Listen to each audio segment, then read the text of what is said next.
Olá, saudações a todos. Eu me chamo Rogério Rocha, estou de volta com mais um vídeo sobre direito constitucional. Neste vídeo vou fazer alguns comentários após a leitura do artigo 2º da nossa Constituição de 1988. O artigo 2º da Constituição de 88, eu vou ler rapidamente para vocês, diz o seguinte: são poderes da União, independentes e harmônicos entre si, o Legislativo, o Executivo e o Judiciário.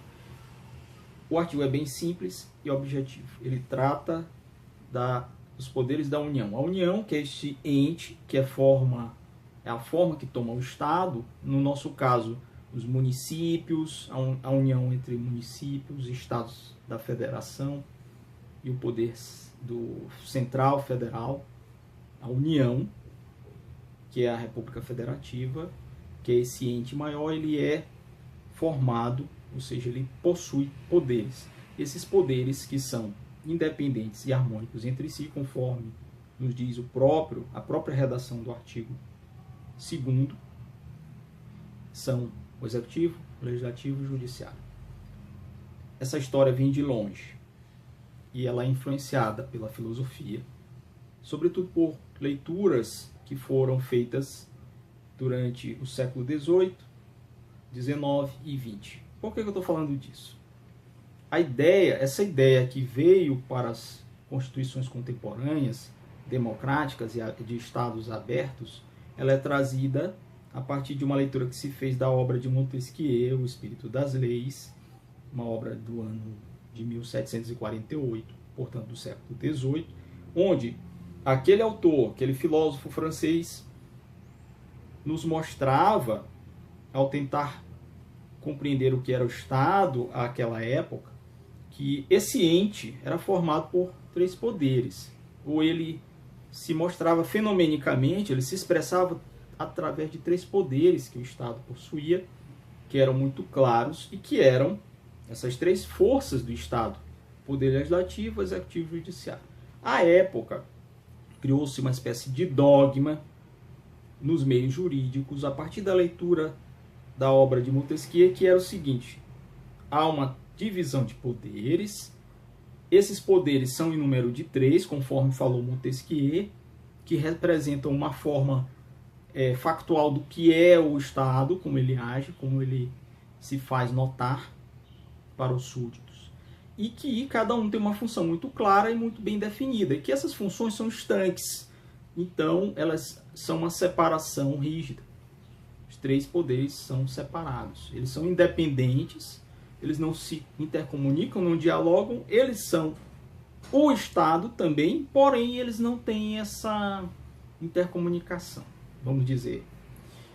Ocorre que com o passar do tempo essa leitura vai ganhando outros contornos, e outros pensadores e outros constitucionalistas, cientistas políticos vão encontrando nuances na obra de Montesquieu, que depois são levadas para os ordenamentos jurídicos pátrios no mundo todo e para as constituições, com essa doutrina da tripartição de poderes do Estado.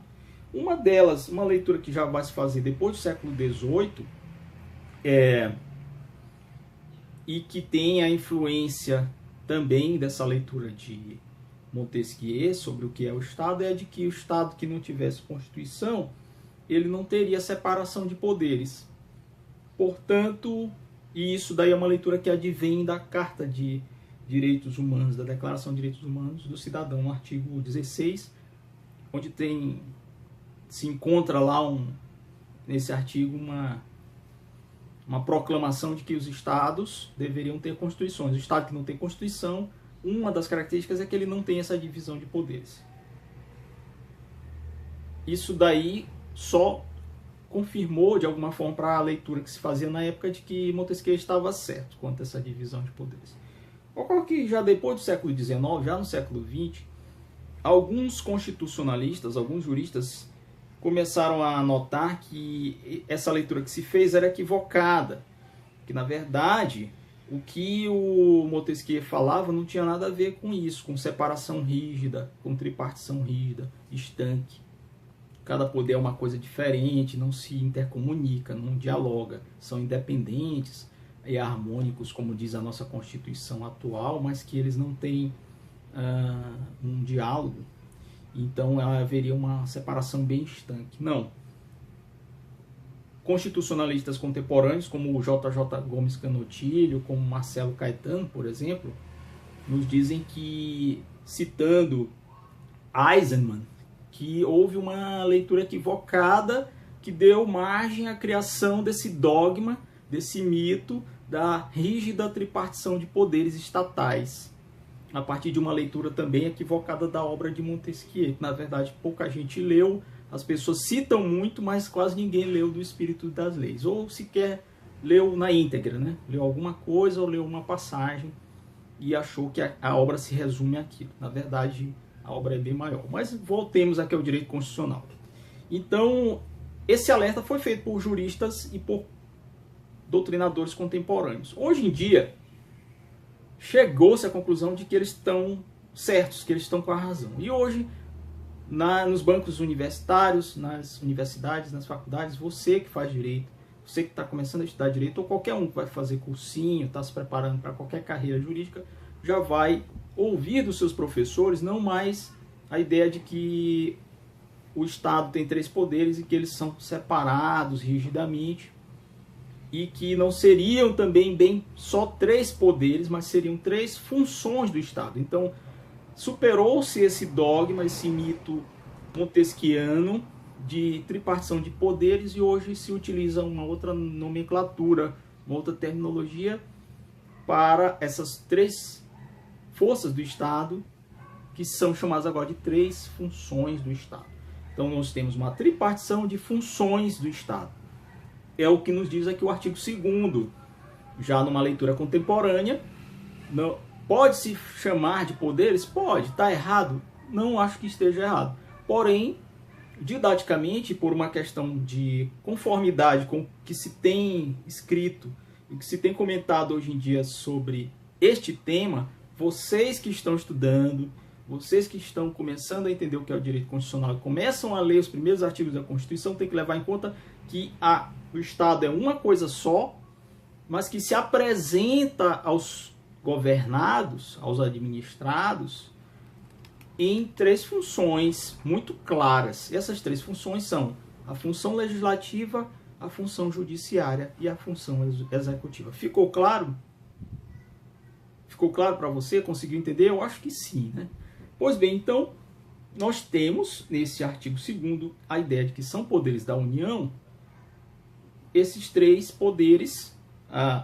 Vejam bem, o nosso artigo traz a terminologia poderes. Por isso que eu disse que não está errado falar em poderes, mas os 3 poderes, na verdade, são funções estatais que se dividem. O Estado se divide em funções e entre órgãos que exercem esse poder. Um órgão é o órgão do Poder Judiciário, outro órgão do Poder Legislativo, outro órgão do Poder Executivo.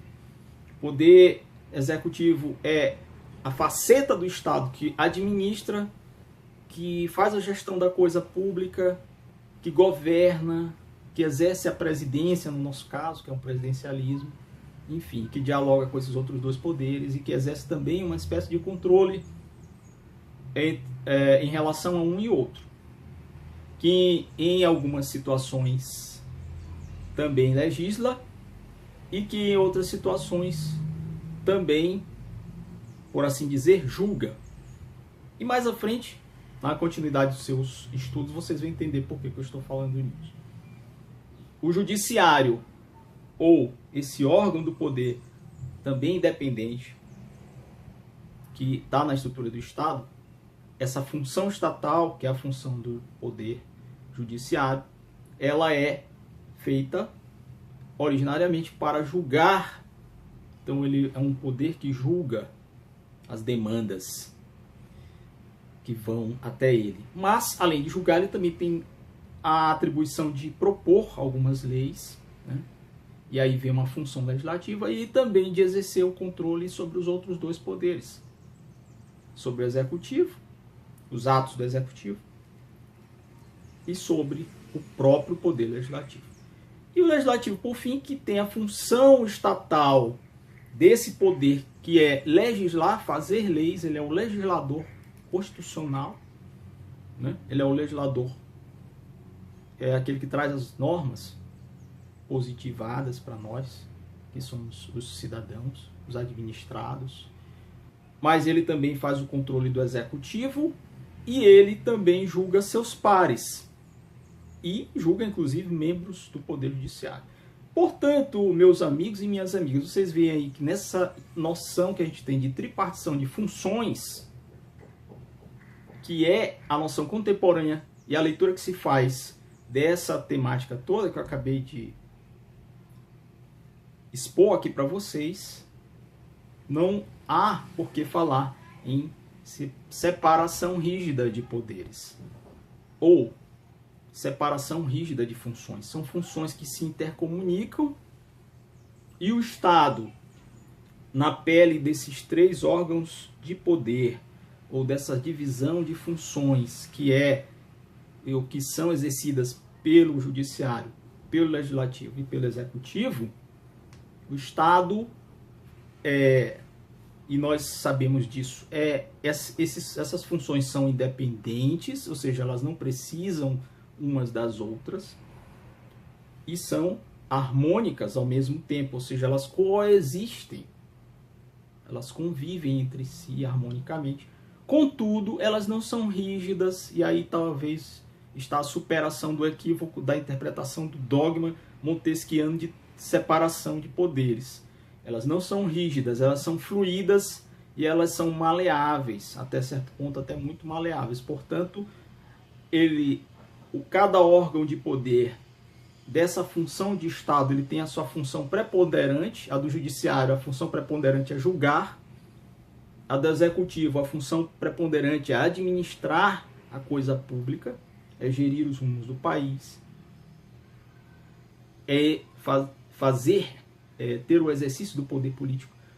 E a do Legislativo tem como função preponderante, ou originária, ou principal, fazer as leis que regem, que regulamentam o ordenamento jurídico brasileiro.